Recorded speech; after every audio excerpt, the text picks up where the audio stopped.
Hi there, thanks for checking out our channel. What we're going to try to do, and I don't know if we're going to have any luck with this, this is a Stafix fence compass, they call it. It's just a fault finder, basically a Stafix fault finder. Speedrite makes a variation of this, looks just like it, but it's red. What we're going to try to do, it doesn't come on at all. So when you press the on button, it doesn't come on at all. So what we're going to try to do is fix this thing. Well, the one thing you're going to run into with this particular brand and Speedrite makes their red version of the same thing. There's no internal parts because they don't offer any repair parts for these things. They used to, a long time ago, they used to sell parts for them.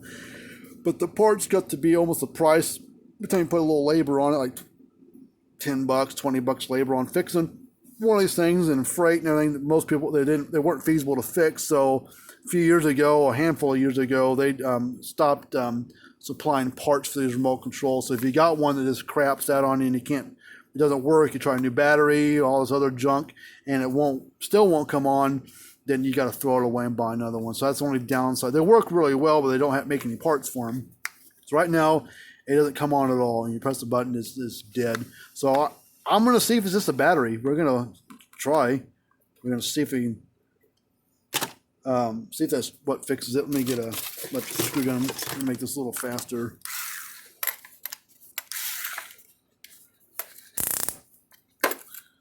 This has got a 9-volt battery inside. I believe all the screws are the same size.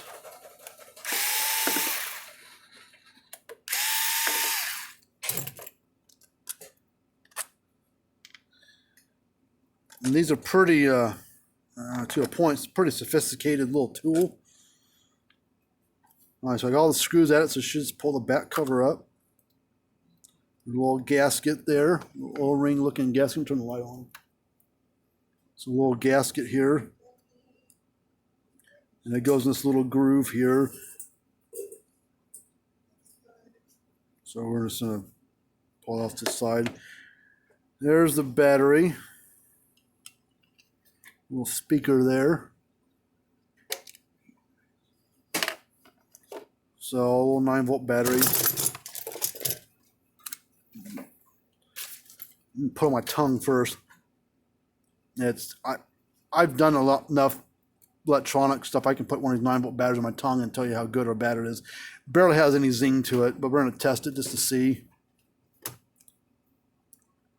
5.8 on a 9-volt battery, so maybe it's just a battery. So we're going to go see if I got another battery and try it out. Give me just a second here, find a battery. I got another battery here, so we'll check it, make sure it's good. Most 9-volt batteries read over 9 volts. 9.2, so this battery is good. So we're going to install it.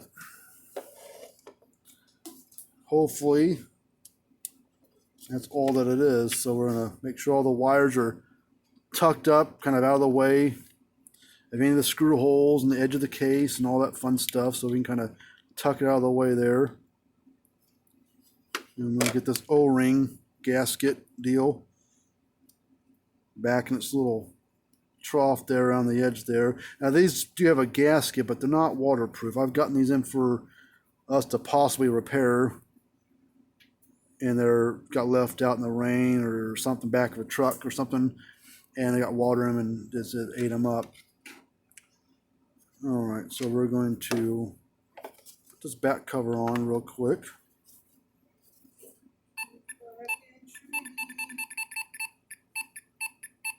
Seems to be working. So let's plug this Stafix unit in. Now, when we're using this,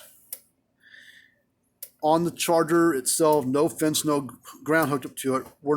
So when you're testing this unit by itself, you're only testing just the hot side only, and this metal plate, which it looks like there would have been a little thing attached from here, go to like a ground probe. Well, when you're out in the fence, your body's acting as a ground because you're putting your hand on there holding it, and you're acting as a ground. So you're out in the field standing there on the dirt, touching the ground basically. So your body acting as the ground. Well, when you're touching the charger all by itself. The charger's not grounded.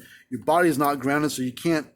You're only going to get a partial reading when you're hitting just the hot side. So we're going to touch. So instead of getting like 9,000, we might get like 4,000 or 5,000 because you're not touching the ground side. So what you could do is put a jumper wire from here that's insulated, strip off a little bit, tie around there, run it over while you're holding the insulated part, touch it to the metal plate, and then touch it there, and then you'll get probably a better reading. But we're going to turn it on, and we're going to go just to the hot side, and we're going to see what voltage we get out of it. And like I said, it's not going to be 8, 9, 10,000 like it normally would on the fence because we're not grounded. Charger's only hitting basically half the circuit, not the full ground and hot side. See, we're only getting 5 kV, 5.2 kV out of it. If we were to go from ground to hot with this tester, we'd get 8 or 9 or 10,000. So, but we know it's working now. It seems like it's doing its job. It's showing an amp number, so the amp part of it's working. So I think that's all this thing needed was just a new battery.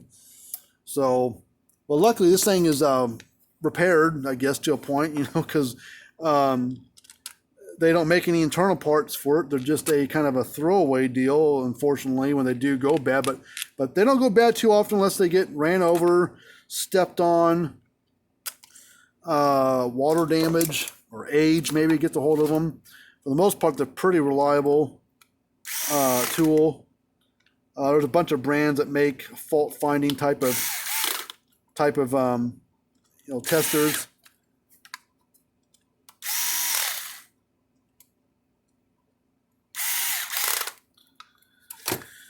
Gallagher's got fault finder. It's pretty good. It's repairable, so that's the other upside to a Gallagher one is they make parts for it, so it can be fixed.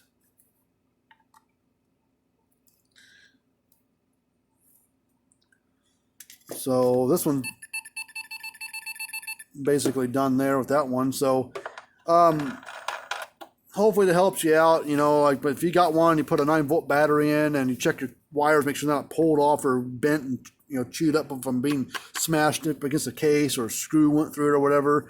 That's how you could fix one with just a 9-volt battery in it. Like I said, if the 9-volt battery doesn't solve it, then you got something wrong with the board or this little membrane, this little keypad membrane here. The button can sometimes wear out, and they don't make any parts for this thing. So if it ever goes bad, and it's like 8, 9, 10 years old, 5, 10 years old, and finally goes bad on you, chuck it, go buy another one. That's the downside to it. But anyways, if you need any help with this thing or have any questions or whatever, give us a call. Hopefully this helps somebody out, give you a little insight on how these things work a little bit. And until next time, see you later on.